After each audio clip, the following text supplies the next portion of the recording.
Es el turno ahora para Allyson Berent. Ella es directora científica de FAST Estados Unidos y quien nos hablará sobre el panorama terapéutico del síndrome de Angelman.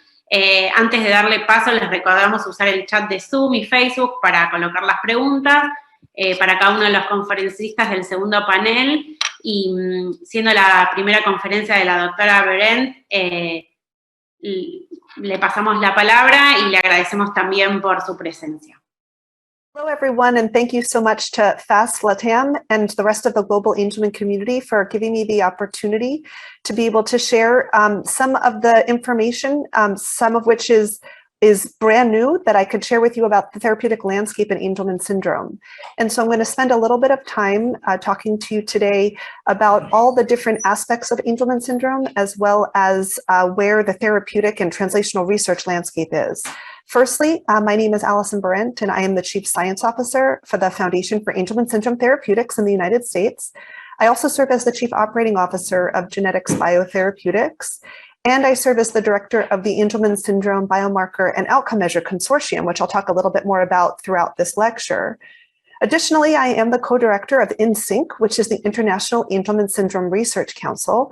And by training and by day, I am a veterinary internal medicine clinician, and I'm the director of the interventional endoscopy program at the Animal Medical Center in New York City. But my most important job is I am the mother to this beautiful little girl on the right of the screen who is 7 years old, and she lives with Angelman syndrome, and her name is Quincy. So let's talk a little bit about Angelman syndrome and what Angelman syndrome is, because it really impacts how you understand the therapeutic landscape behind Angelman. And for me, I'm a big advocate that knowledge is power. And the more you understand, the more you can participate in the care of your child and your loved one who lives with Angelman syndrome. And so Angelman syndrome involves a genetic condition in which a single gene is either not working or is missing. And that gene is called Uv E3a. And Uv E3a is a gene that is found on the 15th chromosome. And we have 23 pairs of chromosomes in our cells. One is from mom and one is from dad. So that's called maternal and paternal. And on the 15th chromosome, there are many, many genes. And one of those genes is the Uv E3a gene. And we see the Uv E3a gene on our maternal copy as well as on our paternal copy. But specifically in neurons, which are the cells of the brain, the paternal copy of the gene is actually silenced. And that silencing happens only in neurons in all of us, in all humans with or without Angelman syndrome. And it is silenced by something called a long non-coding RNA. But for short, it's the Uv E3a antisense, meaning that it blocks the paternal copy of the Uv E3a gene here from actually being read, which means that all of us, only in neurons, have a single copy of that gene being read. And with that, we have the maternal copy. But in Angelman syndrome, individuals have the paternal copy that's silent, just like you and I, but they are missing or don't have a functional copy of the maternal Uv E3a gene. And therefore, only in neurons, they don't have any Uv E3a protein. In the rest of the body, they have the paternal copy that is being read because this imprinting phenomenon or this antisense transcript does not occur in cells outside of neurons. And so there's many different ways that that can present in terms of the genetics behind it. So that area can be deleted, so this entire segment can be missing, which accounts for 70 to 80% of our population. It can be mutated, meaning that it's all there, but one single letter is changed. And that one letter being changed prevents the function of that gene from making the protein in order to have normal, healthy neuronal communication. And that happens in about 10% of the population. And then there's another 3 to up to 7% that actually have two silent copies. They never developed the maternal or the mother's copy, but they duplicated the father's copy. So they're imprinted or silent on both sides. And then there's ICD or imprinting center defect, where it's very similar to UPD in that there's the paternal copy that's silent And the maternal copy is also silenced based off of a defect that causes imprinting to occur on the maternal copy as well, just like the paternal copy. And so it's a very important phenomenon when we miss the Uv E3a gene, as we all know, because that is an incredibly important protein that has a lot of function. So what is the function of the Uv E3a gene? Well, all genes typically make proteins, and those proteins have some very important function, and other proteins have less important function. But Uv E3a in of itself is a protein that's an enzyme, and enzymes essentially can do lots of different functions. And what Uv E3a does is it ubiquinates other proteins within and outside and around neurons in order to tag them so that they are either degraded or they are upregulated. And that causes something called homeostasis, or the balance within neurons, in order for them to communicate well between themselves. So you have a neuron right here in the brain, and that neuron is connecting and communicating with another neuron. And that communication, that junction, you can blow up right here, and you can see that that's a synapse. And the synapse is the connection, or the area, the space between the two neurons that are speaking to each other. And if you don't tag the proteins in that region appropriately, you're going to have an accumulation of proteins, and that can result in a lot of noise. And that noise results in a poor ability to communicate or coordinate signals between neurons. And if you can only imagine, that can be quite impactful, because you essentially don't have a lot of crisp connections. And when you don't have those crisp connections, you get what we call a failure of tonic inhibition. That failure of tonic inhibition essentially means that if our neurons can't communicate and function in a very succinct way, then we can get a lot of symptoms that would cause overexcitation, meaning something like seizures, or the inability to sleep well, or the inability to coordinate our muscles. So if we can't coordinate our muscles well, if you can only imagine when you're walking, when you walk, with every step that you take, one muscle is activated while another muscle is inhibited. And that is essentially coordination. And our nerves speak to our muscles. And if we don't have that coordination of nerves speaking to muscles in a very succinct way, then it's really hard to walk. And if you can only imagine how hard it would be to talk, we activate thousands of muscles in order to say a single word. Between our voice box, our mouth, our lips, our tongue, our face, our cheeks, all of that ultimately needs to be very, very well coordinated in order to speak. And so if we don't have that coordination, speaking can be incredibly difficult. And together, you can imagine how that can result in the symptoms of Angelman syndrome. And so let's talk a little bit more about how those symptoms can really result in severe lifelong impairment for individuals and their caregivers living with Angelman. And so the symptoms of Angelman, as we all know, is essentially the universal lack of speech.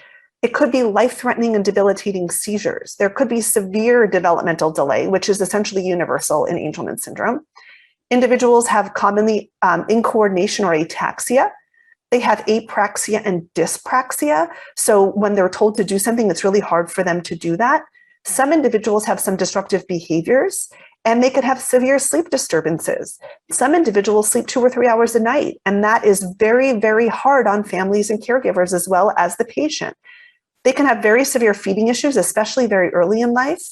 And overall, individuals with Angelman syndrome, essentially universally, are unable to live an independent life and have a significant clinical unmet need. But not only what does this do to patients, what does it do to a family? Families may have the inability to maintain employment. Families and parents can have increased anxiety and depression, very high stress, often associated with the loss of sleep. They can feel socially isolated. There can be incredible impact on family and relationships, and it can be very difficult to care for one another, never mind for yourself or for your child. And parents are often complaining of significant fatigue, often associated with chronic stress, chronic insomnia, and inability to sleep because they're taking care of their children in the middle of the night. And so ultimately, this can be incredibly impactful, if not similarly impactful, on the family as it is on the patient. And so why are we here? Why is FAST here? What are we doing here in this space, and how are we helping?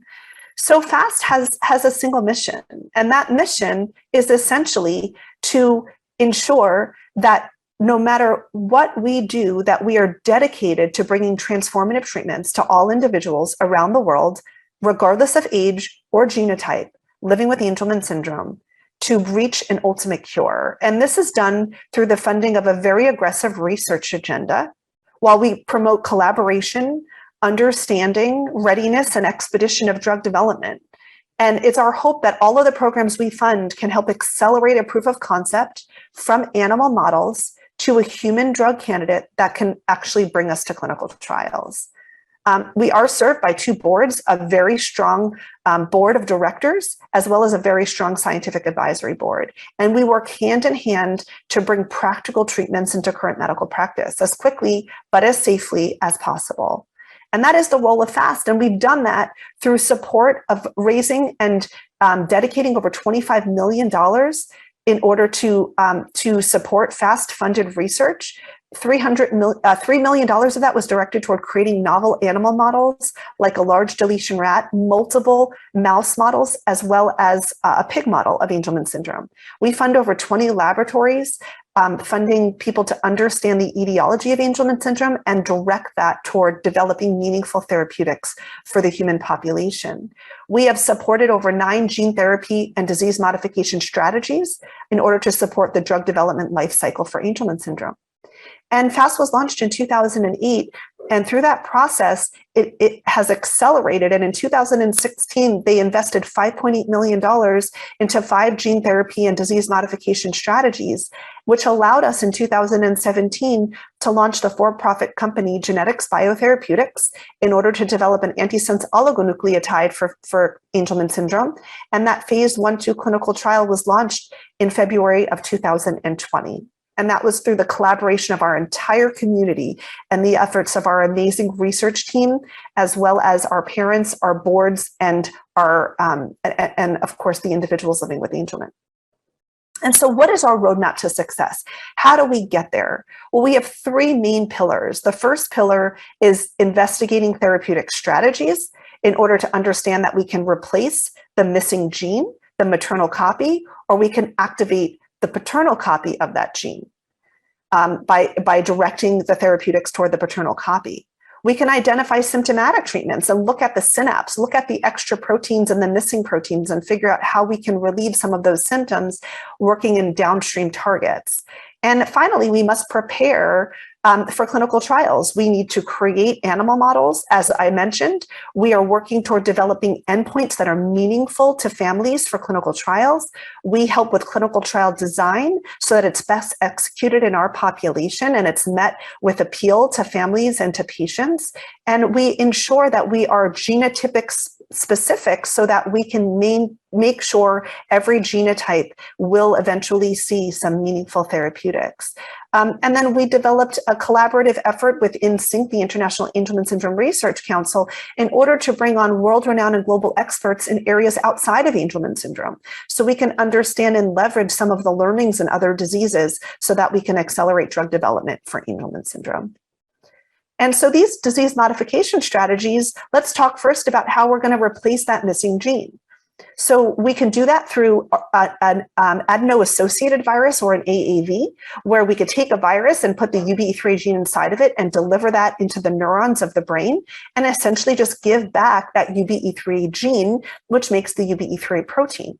You can also do that with a lentivirus using a hematopoietic stem cell gene therapy program, where we basically take a modified Uv E3a gene and put it in the bone marrow, in the stem cells, and then it can travel through the blood around the entire body, cross the blood-brain barrier, and get into these microglial cells outside of the neurons and be delivered directly into the neurons, so that the Uv E3a gene can be seen for the life of the patient through a bone marrow essential cross-correction approach. And we have many, many different pharmaceutical partners that are working very carefully in this space. We can also replace the enzyme. So we can just take Uv E3a enzyme potentially and put that into the brain and let that enzyme be taken up by the neurons. So just a direct protein replacement approach. The second pillar, like I said, is we can activate the paternal copy of the gene, or we can stop the stop. And we could do that with many different technologies, like antisense oligonucleotides or spherical nucleic acids. So here are some companies working in that space. Artificial transcription factors, that was published in 2016 out of the University of California, Davis. The CRISPR technology, which was published recently at a University of North Carolina, as well as UC Davis and University of Pennsylvania. shRNA or miRNA. We have 3 programs that are hard at work at Taysha Therapeutics, Ovid Therapeutics, as well as University of Pennsylvania. So we're not leaving any stone unturned on the novel technologies that we can utilize in order to take advantage of just activating the silence in the neurons of the paternal copy of that gene.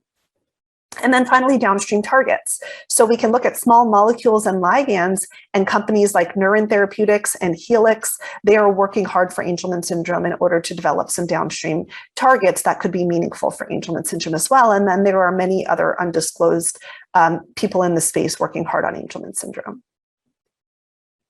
And so how do we prepare our third pillar for clinical trials? And I mentioned a little earlier about developing animal models and really understanding what's meaningful to parents and caregivers. And so firstly, a publication came out looking at the disease burden and the clinical unmet need, as well as the disease concept model.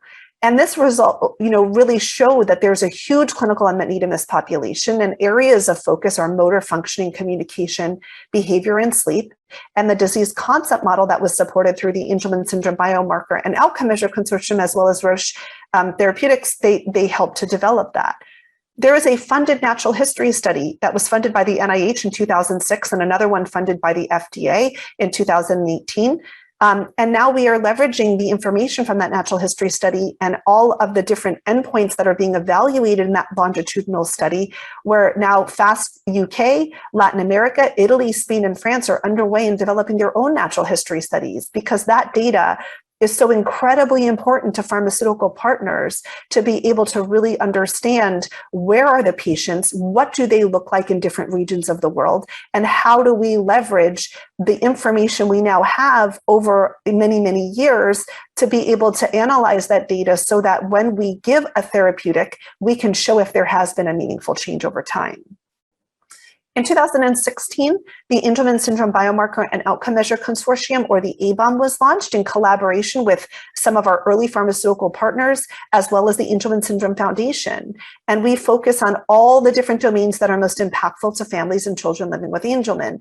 And we develop specific endpoints that are specific to Angelman syndrome, like a communication measure called the ORCA, or a gait measure called the Actimayo, in order to really be able to sensitively measure this population and not just the neurotypical population.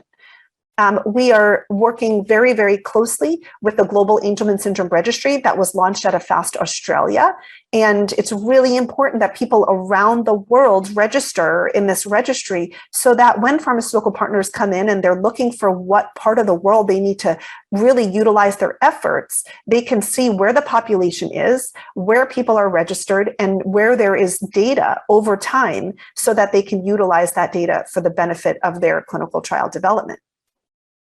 We develop models of all genotypes for Angelman syndrome. We have a rat and a pig model. We have a large deletion mouse model that's missing all the genes around Uv E3a, and then all the genes around Uv E3a without Uv E3a. So we can understand, individuals with a deletion have 10 other genes that are missing. So what is the function of those other genes, and how do we understand what the symptoms are of Angelman if Uv E3a is present, but the other 10 genes are not? And so we're working really hard to be able to understand that. And we're doing that also in collaboration with creating something called a landing pad. And that landing pad is able to insert all of those other genes in order to figure out what is missing and what is abnormal with each one of those other genes, so that we can decide, once we replace Uv E3a with all of the efforts that are currently ongoing, we can now take the next step to figure out how do we replace or how do we support the other genetic material that is missing. And so we're doing that through these landing pad technologies, looking at the large deletion as well as UPD and ICD, and then as well as the mosaic population. And we've also created a core, an infrastructure core for preclinical testing. And so we've created this out of UC Davis, which is basically a team of experts in neurobehavioral analysis, molecular biology, epigenetics, and neuroscience in order to be able to look at many different compounds, many different therapies, and be able to test them in the models that are all available on site so that we can compare apples to apples and really understand which compounds are showing real rescue and which compounds are not, and helping companies screen their compounds. And so we are in collaboration with 5 pharmaceutical companies through this infrastructure so that we can help them really narrow down the best candidates for potential future clinical trials. And then finally, as I mentioned, the INSYNC, the Angelman Syndrome International Research Council, which is helping us to do a gap analysis and helping us really structure other areas of research that we are not currently invested in. And so let's dive into gene replacement therapy. What does that mean?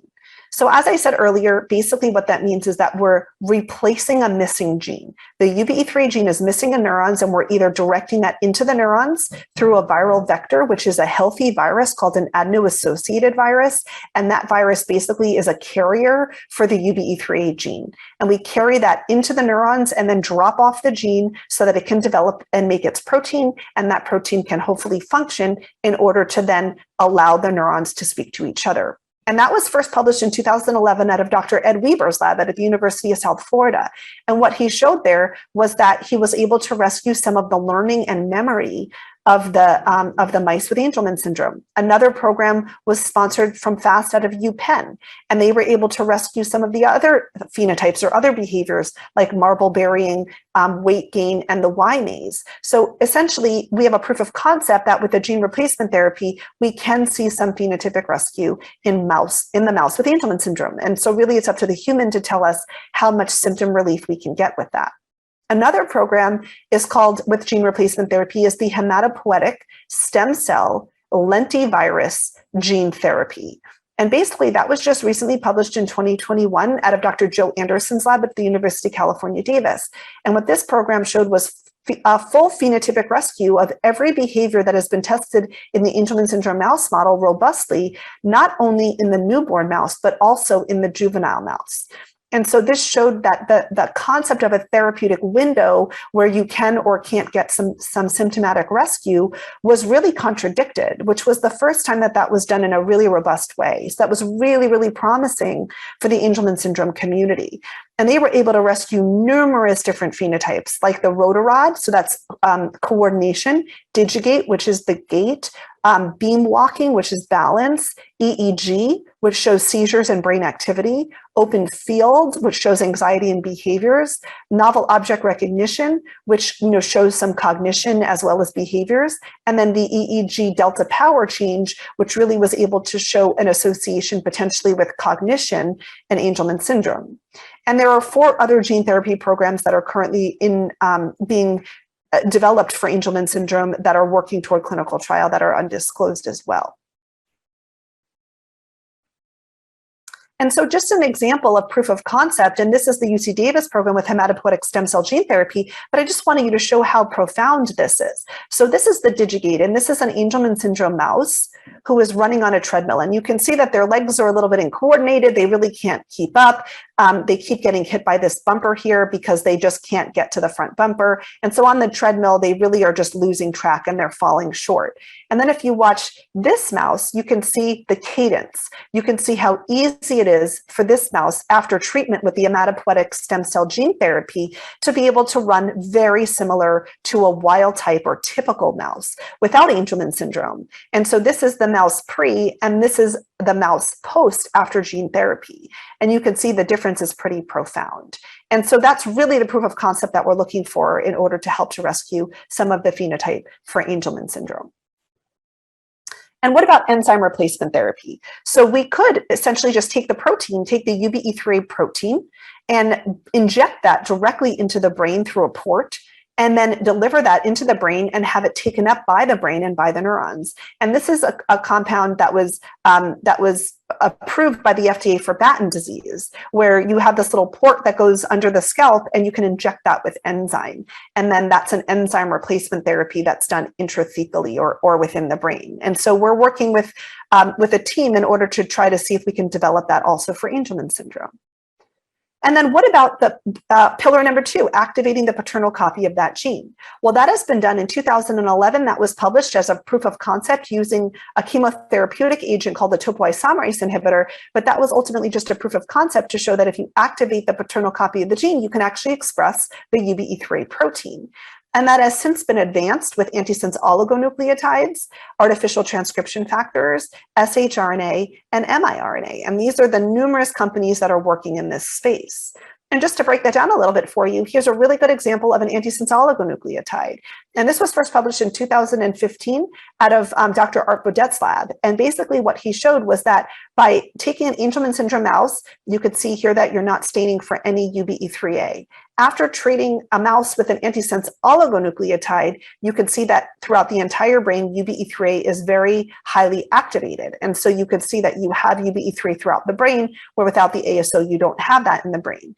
And there was some rescue with that in things like contextual fear conditioning and weight gain. So we have a proof of concept in adult mice that we could have some cognitive rescue as well as some weight rescue, and that was seen to knock down that antisense by about 60 to 70%, and then activate the paternal gene and create paternal Uv E3a protein.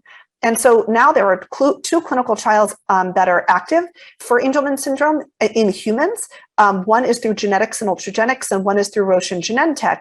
And Biogen and Ionis are working toward a 3rd clinical trial that is hoping to launch in 2021 for Angelman syndrome. So we're very excited about that as well. Artificial transcription factor, same concept. Without it, we don't have much Uv E3a expression, and with it, we get much Uv E3a expression in the brain. And so this is another way using a zinc finger to activate the paternal copy of the Uv E3a gene.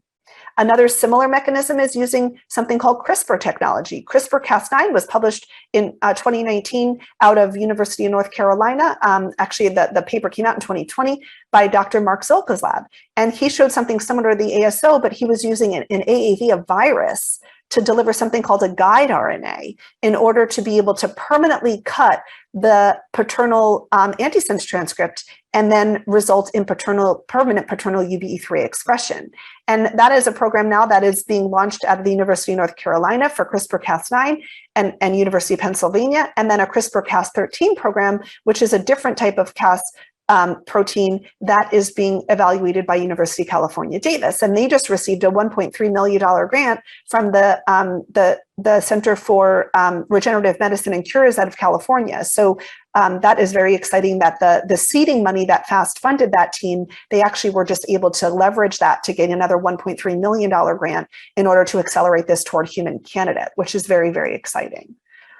And so then we also need to talk about downstream targets where we might be able to see some more symptomatic therapeutic benefit. And so we have gaboxidol, which just went into clinical trials and unfortunately failed their phase 3. We have ketone supplements, where a paper just came out looking at utilizing ketone supplementation in the Angelman syndrome population, and there was some benefit to seeing to utilizing the ketogenic diet or just a ketone supplement. And then looking at things like IGF-1 and IGF-2, and Neuron Therapeutics is sponsoring now a program where they should be hopefully launching their clinical trial in Australia in the near term on IGF-1. And so that's very exciting. And so when we think about all of the behavioral rescue and proof of concept, it's all overwhelming. And I find this kind of heat map a little bit easier for me to digest. And so if we look at this map, all I want you to appreciate is the red and the green. And what you see with red is where they tested the mouse model and they didn't see rescue. And the green is where they saw either partial rescue in light green or full rescue in dark green. And so what you can appreciate is that if you look at different ages, one study showed that the earlier you intervene, the more rescue you get. And as you intervene later in life in a mouse, not in a human, you might get less rescue. But then there are other programs that show, adult, birth, juvenile, adult, juvenile, birth, and adult. You ultimately can see here from birth and adult, you can get full phenotypic rescue regardless of your age. And so what is clear to me is that we're not really sure what it means to be a mouse with Angelman syndrome. But the good news is that we're out of the decade of just being a mouse with Angelman syndrome, and we're moving on to the decade of being a human with Angelman syndrome and seeing therapeutics come to fruition away from a mouse and toward a human. And a mouse serves a great purpose, but really what's going to determine the benefit of these therapeutics is when we deliver them to humans, because the humans are going to write their own story on what kind of rescue we're going to get. And I think we have every reason to feel optimistic that as we get older, there is still a great chance of seeing a tremendous transformative therapeutic change the lives of all individuals living with Angelman syndrome. And so we need to keep in mind what our primary goal is. It's that each therapeutic platform can benefit different targets and therefore can benefit different individuals. And we need to think about how we can investigate each option very thoroughly so that we really de-risk all of these therapeutic platforms so we get the highest potential of success for humans and not just for mice. Because ultimately our only goal is to reach transformative therapeutics for every individual living with Angelman syndrome. And that is success for us as a community, and that is certainly success for us as FAST. And so let's just look at the real roadmap of where we started. So I started here 5 years ago, and where I started, what I saw was that we had an early basic research gene therapy, concept. We had an ASO concept, we had an ATF concept, and we had some downstream targets that were moving ever closer toward a clinical trial. And we had a couple of them there, and a couple of companies that were working in the space very, very early on. And then this was the area we wanted to be. This is the real red square, is where we go from proof of concept to human candidate, and then develop that for the regulatory agencies so that we can move forward to clinical trial. And so FAST actively tries to really incubate this area in order to bring everything toward an IND, which hopefully then we can support and accelerate in order to bring them toward phase 1 clinical trials, where we can partner with pharmaceutical companies and development experts to really be able to leverage the learnings into the Angelman syndrome community. 3 years ago, this is what the map looked like. 2 years ago, this is what the map looked like. And today, this is what our map looks like. So we have come so incredibly far in the last 5 years that our whole community needs to be so proud and so optimistic of what the next 5 years is going to look like. But I'm optimistic about what tomorrow is going to look like. So we no longer need to only think ahead for 5 years from now or 10 years from now, but I'm looking ahead into what does tomorrow look like. And that is really an exciting place to be. And all that I've highlighted here in these asterisks is all of the programs that FAST directly funded through their infancy and toward and through clinical trials. And so ultimately, we are moving ever closer to being able to accelerate all of the things we need to in the safest and most efficacious way for our community. And so finally, I really just want to end with what matters to patients and caregivers, because at the end of the day, that's really what's most important. And that's what everyone needs to hear. That's where everyone's voice needs to be. And that's really what matters most. So for our third pillar, as I said earlier, Roche and the ABON collaborated in developing a disease concept model. And in 2018, FAST put out a survey to 332 parents and caregivers to really understand what they would like to see as an outcome that is most effective in their child with Angelman syndrome. And we had 332 responses in kids between 6 months and 44 years of age. The median age was 9 years. And it was overwhelming of all of the symptoms of Angelman syndrome. The number one desire for parents was to see an improvement in communication and speech. Number 2 was seizures. Number 3 was gross motor and fine motor skills. 4, cognition, and 5, daily life skills. And that is absolutely in line with what the disease concept model showed as well. And that's where the ABON, the Angelman Syndrome Biomarker and Outcome Measure Consortium, is actively working. We are actively working in understanding what matters and then taking what matters and figuring out what is the most sensitive way to measure that in a clinical trial. And that is incredibly, incredibly difficult. And so overall, bringing meaningful therapeutics to clinical trial is what really matters most. And there are so many ways that we need to do that. And through gene therapy, we need to really understand safety testing in large animal models in IND-enabling studies, ensure that enough neurons are getting the gene through those viral vectors, understanding if we need to use more novel vectors in order to minimize immune reaction but maximize distribution, and investigate the best delivery systems. How do we ensure that we are using the best delivery approaches? Is that AAV? Is that lentivirus with hematopoietic stem cell? Is that things like, LNPs and EPs? So these are all the things that we are actively pursuing. Turning on the paternal copy of the gene.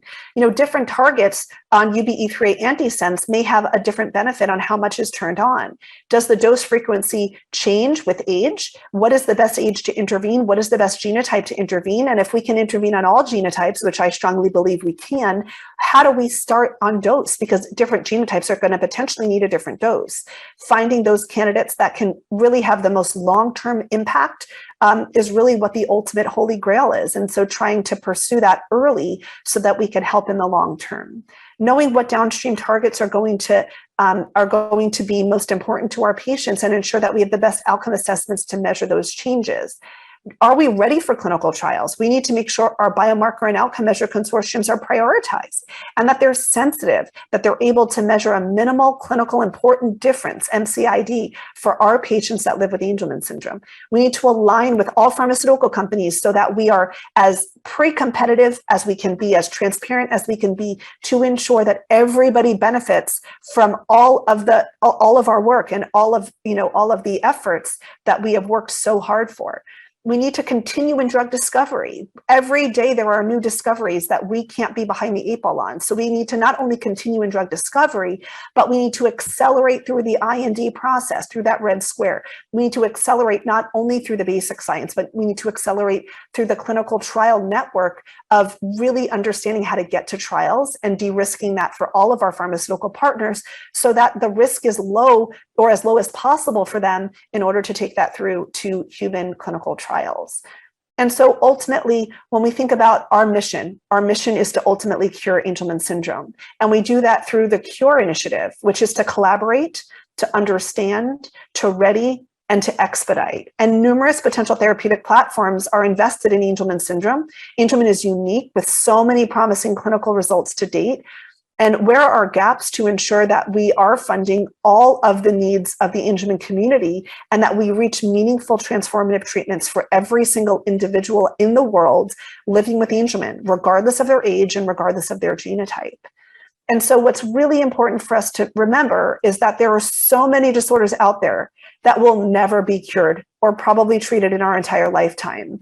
But with all of your help, your support, your efforts, your fundraising, your optimism, your hope, your knowledge, your questions, Angelman syndrome will certainly never be one of them. So we have to really remember that possible is there and we can erase the impossible because there is so much out there for our kids and we're finally in the decade to be a human with Angelman syndrome, not just a mouse. Thank you.